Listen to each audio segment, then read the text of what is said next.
नमस्कार दोस्तों, मेरा नाम है अंशुमन नाइक और आप सभी का बहुत बहुत स्वागत है इंडियन डिफेंस न्यूज के डिफेंस टॉक सीरीज में, जहां पर हम रोज नए नए डिफेंस अपडेट्स के बारे में बात करते हैं। तो चलिए देर ना करते हुए आज की वीडियो शुरू करते हैं।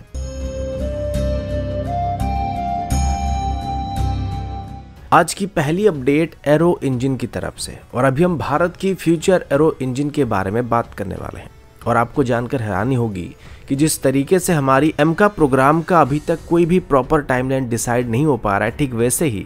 एमका में इस्तेमाल होने वाली हमारी फ्यूचर एरो इंजन का भी कोई प्रॉपर टाइमलाइन अभी तक फिक्स नहीं हो पा रहा है। डीआरडीओ के मुताबिक अभी तक भारत की तरफ से किसी एक ओरिजिनल इक्विपमेंट मैन्युफैक्चरर के साथ मिलकर इस इंजन को डेवलप किया जाएगा या नहीं किया जाएगा तय नहीं किया गया।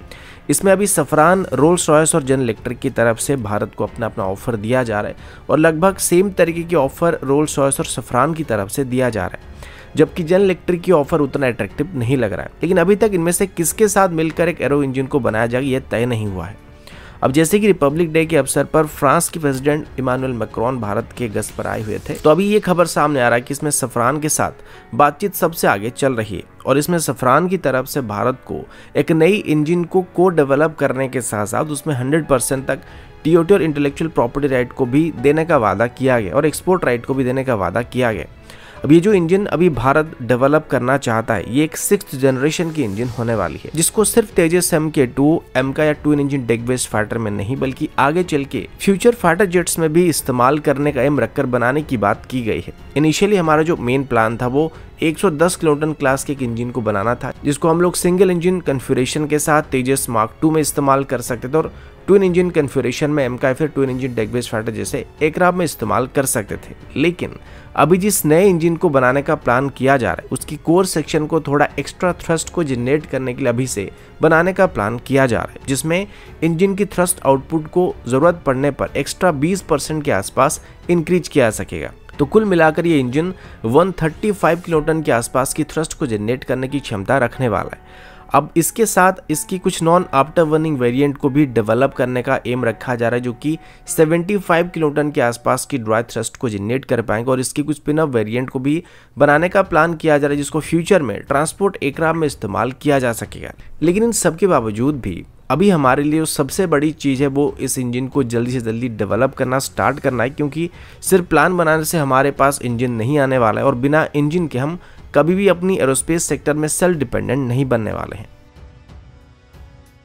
अगला अपडेट भी एरो इंजन की तरफ से है, लेकिन अभी हम तेजस MK1 और MK1A में लगने वाले इंजन के बारे में बात करने वाले हैं। अब फिलहाल तेजस में हम लोग अभी जनरल इलेक्ट्रिक की 404 सीरीज की इंजन का इस्तेमाल कर रहे हैं और आगे भी करने वाले हैं। हालांकि रिसेंटली GTRA की तरफ से कावेरी इंजन की आफ्टर बर्निंग वेरिएंट को डेवलप करने की बात की गई थी, जो कि जनरल इलेक्ट्रिक की 404 सीरीज के इंजन की एक रिप्लेसमेंट हो सकता है और ये लगभग 85 किलोटन के आसपास की थ्रस्ट को भी जनरेट कर सकता है। लेकिन इसे अभी ऑपरेशन होने में मिनिमम 5 साल या उससे ज़्यादा लग सकते हैं। ये फिलहाल फ्यूचर की बात है, पर अभी जैसे कि तेजस की MK1A की सभी यूनिट में जनरल इलेक्ट्रिक की 404 सीरीज के इंजन का इस्तेमाल होने वाला है, तो जनरल इलेक्ट्रिक की तरफ से अभी अपनी इंजन को थोड़ा रिफाइन करने का प्लान भी किया जा रहा है। अभी भारत की तरफ से कुल मिलाकर 180 के आसपास तेजस MK1A को खरीदा जाएगा, जिस वजह से हमें इनिशियली 180 के आसपास जनरल इलेक्ट्रिक की 404 सीरीज की इंजन की जरूरत पड़ने वाली है। इसके बाद अगर हम फ्यूचर में कावेरी इंजन को बना पाते हैं तो जनरल इलेक्ट्रिक की 404 सीरीज के इंजन को कावेरी इंजन से रिप्लेस कर दिया जाएगा, या फिर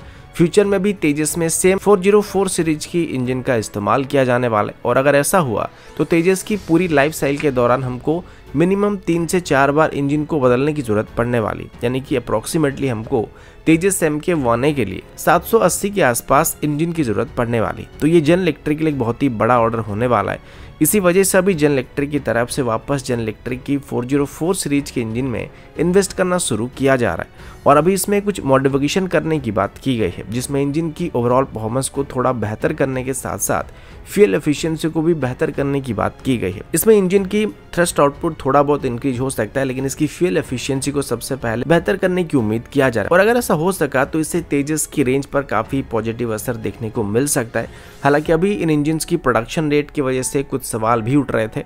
कि अभी जनरल इलेक्ट्रिक अपने इंजन की प्रोडक्शन रेट पर एक कैप लगाने की कोशिश कर रहा है और साल में बस 20 इंजन को ही बनाने वाला है तो इस वजह से कुछ एक्सपर्ट्स का मानना है कि इसका एक नेगेटिव असर तेजस की प्रोडक्शन के ऊपर भी पड़ सकता है, क्योंकि अभी हम आगे चल के 2025 से 2027 के बीच 24 तेजस को बनाना चाहते हैं, यानी कि साल भर में 24 तेजस को मैन्युफैक्चर करना चाहते हैं। लेकिन अगर जनरल इलेक्ट्रिक हमको साल भर में 20 ही इंजन को डिलीवर कर पाएगा तो हमको 24 फाइटर जेट को साल में बनाने में दिक्कत होने वाला है। लेकिन फिलहाल ये हमारे लिए उतना बड़ा सरदर्द नहीं बनने वाला, क्योंकि अभी भी 3 प्रोडक्शन लाइन को ओपन करने के बाद भी हम साल में 16 तेजस को बनाने में स्ट्रगल कर रहे हैं। और अगर हम 20 तेजस को भी साल भर में बना पाते तो इसको भी एक बहुत ही अच्छी प्रोडक्शन रेट कहा जा सकेगा। तो हमें अभी पहले अपनी प्रोडक्शन रेट को 20 तक लेके जाना चाहिए और उसके बाद जाके हम जनरल इलेक्ट्रिक के ऊपर आरोप लगा सकते हैं कि वो इंजन को डिलीवर नहीं कर पा रहे, जिस वजह से हम 24 तेजस को साल में नहीं बना पा रहे।